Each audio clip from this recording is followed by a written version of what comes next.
हरिओम. योगदास श्री जयगणेश जोशी यांनी 60च्या वर आध्यात्मिक पुस्तके लिहिली आहेत. कठोपनिषद हे त्यातलेच एक पुस्तक. यामध्ये प्रत्यक्ष यमराज नचिकेताला मृत्यूबद्दलचे ज्ञान देत आहेत. योगेश्वर चरणी विनम्र होऊन कठोपनिषद जाणून घेण्याचा आपण प्रयत्न करूया. अध्याय 2, वल्ली 3, श्लोक क्रमांक 16. शतंच एकाच हृदयस्य नाड्य तासामूर्धानम अभिनीय श्रुता एका तयो ऊर्ध्वम आयन अमृतत्व अमृतत्वम एति विषड्ड अन्या उत्क्रमणे भवन्ति. अन्वयार्थ. हृदयापासून 101 नाड्या बाहेर निघतात. त्यापैकी एक नाडी टाळूतून बाहेर जाते. या टाळूतून बाहेर जाणाऱ्या नाडीतून प्राणोत्क्रमण झाले तर मानव अमृत तत्वाला प्राप्त होतो. मात्र इतर नाड्या अन्य विभागातून ठिकाणातून बाहेर जातात. खूपच महत्त्वाचा आणि मोलाचा असा हा मंत्र आहे.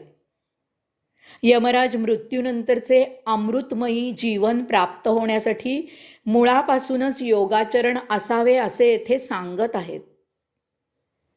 यामध्ये समजावून घेण्यासारख्या अनेक गोष्टी आहेत. तेव्हा एकेका गोष्टीचा उलगडा करत हा मंत्र समजावून घेऊया. मंत्राच्या सुरुवातीलाच यमराज सांगत आहेत की हृदयापासून शरीरातून बाहेर जाणाऱ्या 101 नाड्या आहेत. सुरुवातच मुळी विज्ञानाला अमान्य अशा विधानाने केलेली आहे.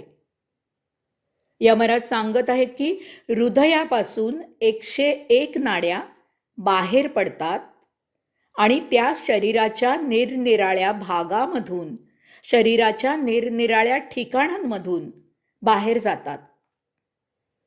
विज्ञानाला हे मुळीच मान्य नाही. ज्या पाश्चात्य वैज्ञानिकांना योग माहीत आहे त्यांनी या नाड्या शोधायचा खूप प्रयत्न केला, परंतु त्यात त्यांना यश आलं नाही. कारण उघडच आहे. या नाड्या सूक्ष्म आहेत, त्या दृश्य नाहीत. आपल्या शरीरातील या नाड्या एका विशेष महान कृतीसाठी आहेत. त्या भौतिक कारणासाठी, देहादी इंद्रियांसाठी नाहीत. त्यामुळे त्या भौतिक विद्येने जाणता येणे शक्य नाही. परंतु तरीसुद्धा आपल्याला काळजी करण्याचे कारण नाही. कारण विज्ञानाला शरीरातील आत्मतत्व अजून सापडलेले नाही. ते आहे हे त्यांनाही माहीत आहे. कारण सजीवांचा जन्म नक्की कोणत्या शक्तीने होतो आणि मृत्यू कोणती शक्ती लोप पावल्यावर होतो याचे उत्तर अजून तरी विज्ञानाकडे नाही. तेव्हा या नाड्या विज्ञानाला जेव्हा सापडतील तेव्हा सापडोत. येथे आपण आध्यात्मिक दृष्टिकोनातून या नाड्या समजावून घ्यायच्या आहेत. या नाड्या सूक्ष्म आहेत, त्या दृश्य नाहीत. आपल्या शरीरातील या नाड्या एका विशेष महान कृतीसाठी आहेत. त्या भौतिक कारणासाठी, देहादी इंद्रियांसाठी नाहीत. या नाड्यांचं प्रयोजन आपण जाणून घेऊया. या नाड्या हृदयातून सुरू होतात आणि शरीराच्या बाहेर जातात. यांची संख्या 101 आहे. त्यांचे कार्य एकच आहे. ते म्हणजे जेव्हा आत्मतत्व शरीराचा त्याग करून या देहाच्या बाहेर जाते तेव्हा आत्मतत्वाला शरीराचे बाहेर जाण्यासाठी वाट करून देणे. देह त्यागाच्या वेळी आत्मतत्वाला शरीराच्या बाहेर घेऊन जाणे. या नाड्या म्हणजे आत्मतत्वाचा बहिर्गमनाचा मार्ग आहेत. आत्मतत्व सूक्ष्मातिसूक्ष्म आहे. त्यामुळे त्याचा मार्गही सूक्ष्म, अदृश्य आहे. आत्मतत्वाप्रमाणेच तो गुह्य आहे. भौतिक ज्ञानाने तो जाणता येणारा नाही. या नाड्या शरीरात खालपासून वरपर्यंत अनेक मार्गाने देहाचे बाहेर पडतात. ऊर्जा देहाचा जडपणा ज्याप्रमाणे असेल त्याप्रमाणे आत्मतत्व या नाड्यांचा उपयोग करते. ऊर्जा देह जर जड असेल तर आत्मतत्व शरीराच्या तळाकडील भागातील नाड्यातून बाहेर पडते.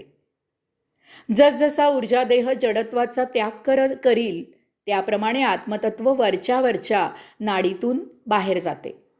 ऊर्जा देह जितका जडत्व विरहित असेल त्याप्रमाणे प्रत्येकाच्या मस्तकाच्या बाहेर आभूचक्र असते. भगवंत श्रींच्या मस्तकाच्या बाहेर असे आभूचक्र दाखविले जाते. त्यातील एका नाडीचे महत्त्व अनन्य आहे, कारण ती नाडी शरीराच्या उच्चतम भागातून टाळूतून बहिर्मार्गी होते. जर आत्मतत्व पूर्ण शुद्ध असेल तर ते जडत्वापासून मुक्त असते. तो मुक्तात्मा असतो. त्यामुळे तो या विशेष नाडीमधून बाहेर पडतो. म्हणूनच यमराज सांगत आहेत की या नाडीमधून आत्मतत्व बाहेर पडते तेव्हा ते मुक्त होते, अमृतत्वाला प्राप्त होते. पंचप्राणांपैकी उदान वायू आत्मतत्वाला देह त्यागाचे वेळी शरीराच्या बाहेर वाहून नेतो. उद म्हणजे वर जाणे. उदान वायू हा वर जाणारा असतो. शरीरात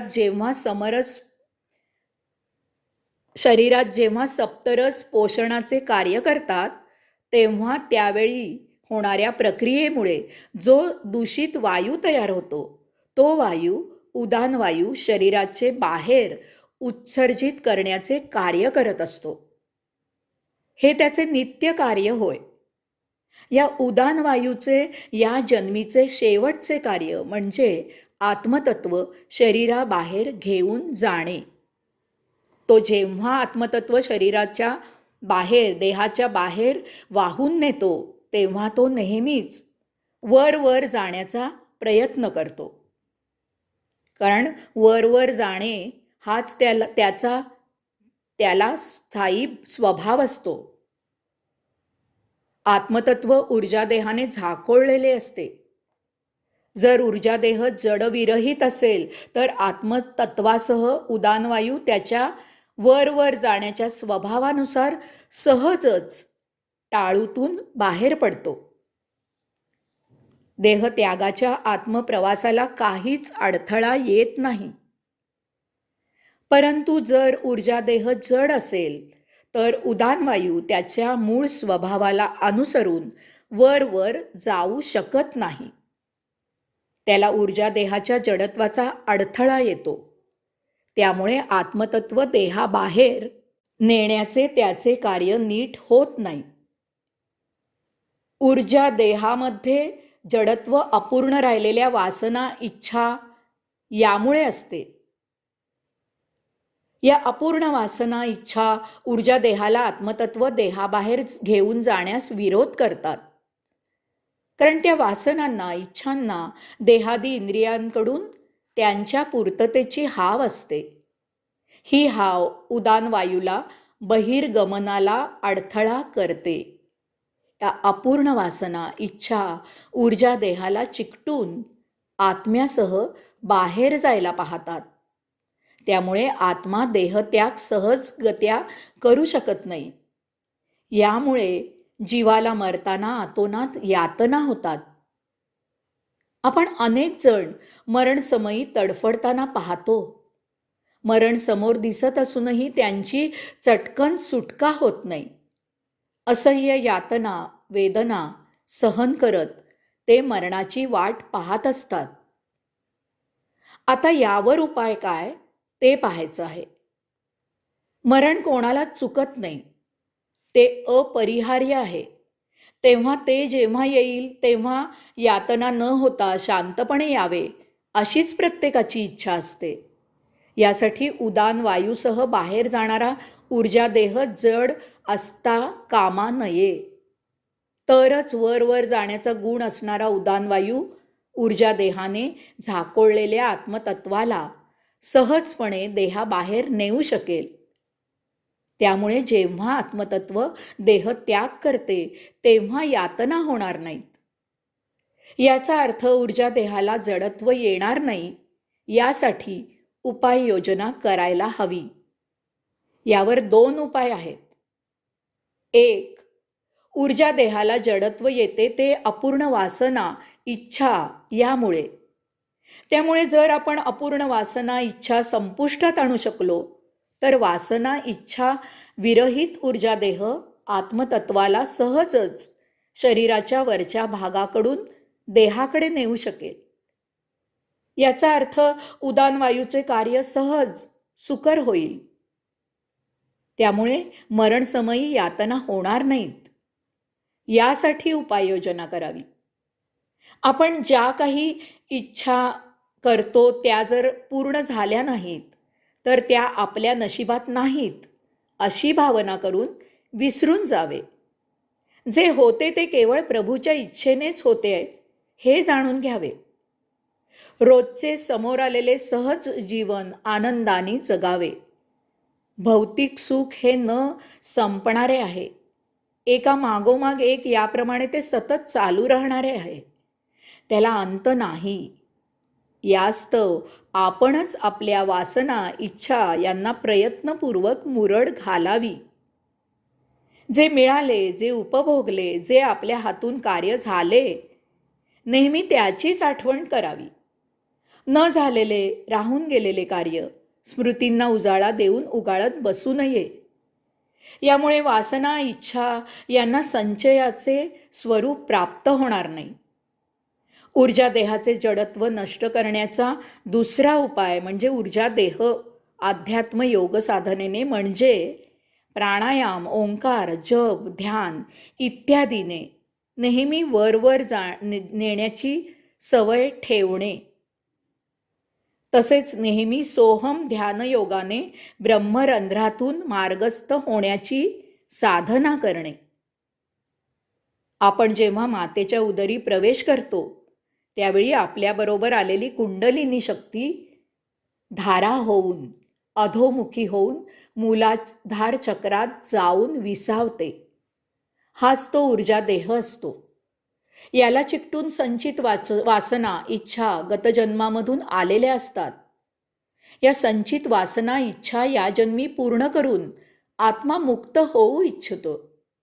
यास्तव अध्यात्म योग साधना नित्य नेमाने करावी. यात योग प्राणायाम, योग ओंकार साधना करावी. योग गुरूंकडून कुंडलिनी शक्ती जागृत करायला शिकावे. त्या योगे कुंडलिनी उलट दिशेला प्रवाहित होऊन सुषुम्ना या नाडीतून मार्गस्थ होते. तिची राधा होते.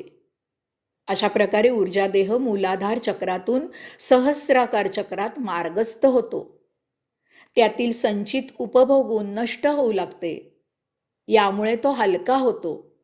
योगाची नित्य दिनचर्या भोग निर्माण न करण्याकडे जाते, करण्याकडे होते. याबरोबरच सोहम ध्यान साधना करावी. त्या योगे ब्रह्मरंध्रांचा मार्ग मोकळा होतो. हा ब्रह्मरंध्राचा मार्ग म्हणजेच ती 101वी अतिमहत्वाची मोलाची नाडी होय. हा मार्ग हृदयापासून निघून विशुद्धाख्य चक्रातून, आज्ञाचक्रातून सहस्राकार चक्रात टाळूत जातो. कुंडलिनी जागृत करत असल्यामुळे योगी शुद्ध झालेला असतो. त्याचे संचित भोग संपुष्टात आलेले असतात. ऊर्जा देह शरीराच्या वरच्या भागापर्यंत विहार करत असतो. ब्रह्मरंध्र मोकळा असल्यामुळे आत्मतत्व देह त्यागाच्या वेळी उदान वायूसह सहजच ब्रह्मरंध्रातून ऊर्जा देहाकडे निघून जाते. तेथून ते देहाबाहेर पडते. संचित नसल्यामुळे तो आत्मा शुद्ध, तो शुद्ध आत्मा अमृत होतो, मुक्त होतो. ओम तत्सत त्वम असि. हरिओम.